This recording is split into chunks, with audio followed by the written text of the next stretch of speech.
अस्सलाम वालेकुम। News therapy में खुश आमदीद। चैनल को सब्सक्राइब करें और बेल आइकन को दबा दें। पाकिस्तान का बजट पास हो गया है और इसका इख्तिताम हुआ वज़ीर आज़म इमरान खान की तकरीर पर। वज़ीर आज़म पाकिस्तान ने अपनी तकरीर में सबसे पहले EVM इलेक्ट्रॉनिक वोटिंग मशीन के बारे में बात की कि हमें इलेक्ट्रॉनिक वोटिंग का निज़ाम पाकिस्तान में लाना चाहिए, जिससे जो भी इंतखाब में हारे वो अपनी हार कबूल करे और किसी की हार जीत में कोई शक की गुंजाइश न हो। इन्होंने कहा कि हमारे यहाँ जो भी हारता है वो धांधली का इल्जाम लगा देता है। गया है कि हम भी इलेक्शन लड़ें और किसी को यह फिक्र ना हो कि जी मुझे कोई धांधली से हरा दिया जाएगा।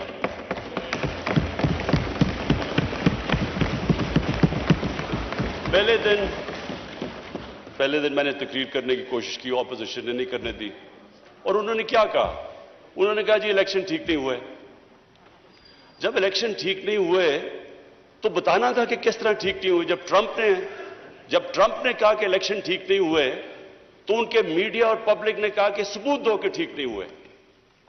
हमने जब 2013 के इलेक्शन में कहा ठीक नहीं हुए तो हमने 133 में से 4 हल्के डिमांड किए थे कि इनकी रैंडम आप इनकी ऑडिट कर दें। अगर ये ठीक है हम इलेक्शन मान जाएंगे। हमें नहीं, उन 4 हल्कों को नहीं खोला गया। इवेंचुअली अदालत में जाके केस लड़के 2-2.5 साल के बाद खुले, चारों में धांधली निकली। तो मेरा स्पीकर साहब आज ऑपोजिशन को यह है कि हमने पूरी कोशिश की और हम इस नतीजे पे आए क्योंकि जुडिशल कमीशन बैठी थी 2015 के अंदर और उस जुडिशल कमीशन की फाइंडिंग्स थी 2013 के इलेक्शन के ऊपर, जो भी उन्होंने कहा कि बेज़ाब्तियां हैं वो सारी होती थी जब पोलिंग खत्म होती थी और उसके बाद जब रिजल्ट अनाउंस होता था। तो हमने इसके ऊपर जो सब अपनी डिस्कशन करके एक नतीजे पे आए कि इसका सिर्फ एक रास्ता है, EVM मशीन्स। वो क्यों है? क्योंकि EVM मशीन जैसे इलेक्शन खत्म होता है बटन दबता है, रिजल्ट आ जाता है।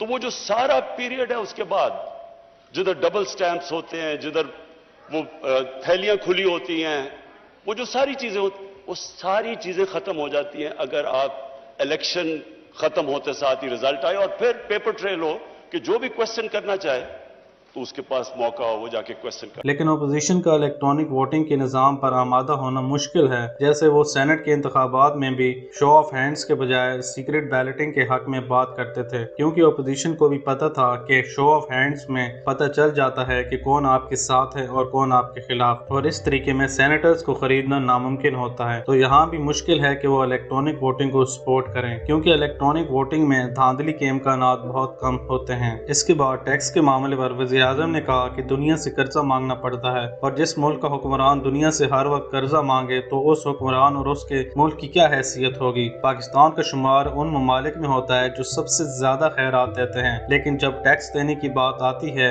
तो पाकिस्तान में सिर्फ 22 लाख लोग ही टैक्स देते हैं। पूरे मुल्क के सिर्फ 1% लोग टैक्स देते हैं। देखिए, पाकिस्तान में टैक्स देने के तरीके को बहुत मुश्किल बनाया गया था, जिसकी वजह से लोग हुकूमती अफसरान को रिश्वत दे के अपनी जान छुड़ा लेते थे, लेकिन हुकूमत को टैक्स नहीं देते थे, क्योंकि अवाम के लिए टैक्स देने का अमल ही मुश्किल रखा गया था। लेकिन अब टैक्स के तरीके को ऑनलाइन शक्ल में लाने की तैयारी है ताकि ऐसा निज़ाम बनाया जा सके कि लोग आसानी से जायज़ तरीके से हुकूमत को टैक्स दें और जो भी जानबूझकर टैक्स नहीं देगा उसे हुकूमत की तरफ से जेल में डाल दिया जाएगा। कि अगर आप दुनिया में खुददारी से फिरना चाहते हैं, हरे पासपोर्ट की दुनिया में इज्जत चाहते हैं, तो आपको अब उस तरह टैक्स देना पड़ेगा जिस तरह स्कैंडिनेविया के लोग देते हैं, जो कि आज खुशहाल माशरा है। खुशहाल माशरा तब तक नहीं होगा जब तक हम दयानतदारी से टैक्स नहीं देंगे। तो मेरी अपील है आज सबको कि हमारा टारगेट स्टिफ है। हमने तकरीबन 6,000 अरब रुपया इकट्ठा करना है टैक्सेस में, 5,800 अरब रुपया हमने इकट्ठा करना है जो हमारा टारगेट है। इसके ऊपर हम ये जो नया हमने अब फैसला किया कि जिस तरह अमेरिका के अंदर टैक्स फ्रॉड का मतलब जेल, टैक्स फ्रॉड किया आप जेल में गए, यहां हम करने लगे थे लेकिन हमें आया कि जी FBR को लोगों को इत्मीनान नहीं। अब फाइनेंस मिनिस्टर के नीचे कमेटी बनेगी, जो विलफुल टैक्स डिफॉल्ट होगा हम उसको जेल में डाल देंगे। اس کے بعد اس تقریر میں وزیر اعظم پاکستان نے امریکہ کو پھر سے صاف جواب دے دیا کہ پاکستان امن میں امریکہ کا ساتھ دے گا لیکن کبھی بھی جنگ میں نہیں دے گا۔ انہوں نے کہا کہ جب ہم نے امریکہ کو بہت ساری خدمات دیں تو کیا امریکہ نے ہماری تعریف کی یا ہماری قربانیوں کی قدر کی؟ اس کے بجائے انہوں نے ہمیں دوغلا کہا اور ہم پر الزامات لگائے۔ اس وقت میری اسمبلی میں صرف ایک نشست تھی لیکن میں اس وقت بھی کہہ رہا تھا کہ اس جنگ سے ہمارا کیا تعلق ہے؟ القاعدہ افغانستان میں ہے اور دوسرے طالبان کے گروہ بھی افغانستان میں ہیں، ہمارا امریکہ کی جنگ سے کیا واسطہ ہے؟ میں چاہتا ہوں کہ میری قوم یہ سیکھے کہ کوئی قوم اس وقت آگے بڑھتی ہے جب وہ اپنی غلطیوں سے سیکھتی ہے۔ ہم نے اس وقت جو حماقت کی، میں ان میٹنگز میں شریک تھا۔ کہ میں ذرا پیریڈ آپ کو، کیونکہ میں نے شرکت کی اس میں، وہ جب میٹنگز ہو رہی تھی جب وہاں فیصلے کیے گئے، فیصلہ یہ کیا گیا کہ نہیں جی امریکہ بڑا ناراض ہے، لفظ استعمال کیا گیا جو اس میٹنگ میں ہوں گے کہ وونڈڈ بیئر ہے، کس طرف بھی ہاتھ مار دے گا، ہمیں کچھ بھی کر سکتا ہے، اس لیے ہمیں اس کی مدد کرنی چاہیے۔ ہاں مدد کریں، دہشت گردی ہوئی تھی، ہمیں ان کی مدد کرنی چاہیے، لیکن جو ہم نے کیا اس کے بعد کوئی قوم کسی اور کی جنگ میں شرکت کر کے 70,000 اپنے لوگوں کی قربانی دیتی ہے، 150 ارب ڈالر اپنے ملک سے، اس سے بھی زیادہ گیا ہوگا، ہمیں پتہ ہی نہیں ہے، کیونکہ یہاں تو کوئی کرکٹ ٹیم نہیں آتی رہی، انویسٹر نے کہا نا پاکستان، یہاں تو ملک کو انہوں نے کہہ دیا the most dangerous place in the world. تو ہم نے جو وہ کہتے رہے ہم کرتے گئے۔